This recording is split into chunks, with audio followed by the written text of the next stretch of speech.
Hello लोगोफोर नोंथांमोनखौ दिनैनि बे गुबुन मोनसे गोदान आपडेट भिडिअहाय बरायहरनाय थालायबाय दे लोगोफोर। स' नोंथांमोननिसिम आसा खालामो भिडिअखौहाय जागायनायनिफ्राय जोबजासिम नायलांगोन होननानै। एक्चुअली नोंथांमोनाथ' भिडिअनि टाइटेल एबा थाम्बनेइलाव नायनानैनो आरो भिडिअनि शर्ट क्लिप्सखौनो नायनानै एसेब्लाबो हमनो हाखादोंआनो जानांगौ दे लोगोफोर। जे लोगोफोर दिनैहाय आं मा भिडिअनि सायावहाय नोंथांमोननिसिम आपडेटखौ लानानै फैदों।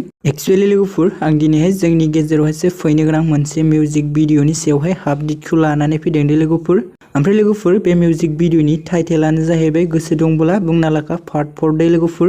ओमफ्राय लोगोफोर नोंथांमोना बे गोसो दंबोला बुंना लाखा फैनो गोनां मोनसे मिउजिक भिडिअनि शर्ट क्लिप्सखौ खोनासंनानै लाबानो जाबाय दे लोगोफोर। नोंथांमोनाथ' बे गोसो दंबोला बुंना लाखा पार्ट 4 नि शर्ट क्लिप्सखौ बयबो खोनाखाबायानो नङा होमबा लोगोफोर।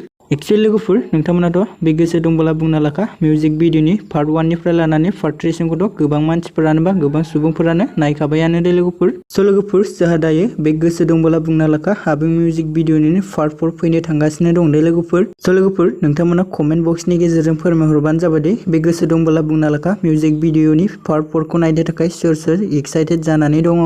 ओमफ्राय लोगोफोर जों बे मिउजिक भिडिअहायनो गाहाय फाव खालामनायखौ नुनो मोनगोन सिमां चाइनारी बिथांजों लोगोसे पूजा मुचाहारी बिथांमोनखौ दे लोगोफोर। आरो लोगोफोर जोंहा बे गोसो दंबोला बुंना लाखा पार्ट 4 नि मेथाइखौनो रोजाबदोंमोन खनसाय ब्रह्म बिथांजों लोगोसे काश्मीरी बर' बिथांमोना दे लोगोफोर।